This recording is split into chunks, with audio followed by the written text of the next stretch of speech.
پتہ ہے سب سے زیادہ انسان کا نقصان کون کرتا ہے اور سب سے زیادہ تکلیف اسے کس سے پہنچتی ہے؟ خود اپنی ذات سے، اپنے نفس سے۔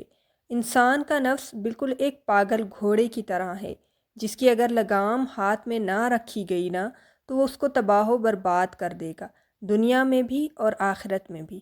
یہ بالکل ایسا ہی ہے کہ اگر کوئی گھوڑ سوار گھوڑے پر سفر کر رہا ہو اور اس کی رفتار تیز کر دے تو عین ممکن ہے کہ وہ گھوڑا تیزی اور عجلت میں اس سوار کو کھائی میں گرا دے، لیکن جیسے ہی وہ گھوڑ سوار اس کی لگام کو کھینچتا ہے، کنٹرول کرنے کی کوشش کرتا ہے، تو گھوڑا تکلیف اور درد میں بھنبھناتا ہوا اپنی دونوں ٹانگیں اوپر کر لیتا ہے، اپنی دونوں آگے والی ٹانگیں اوپر کر لیتا ہے۔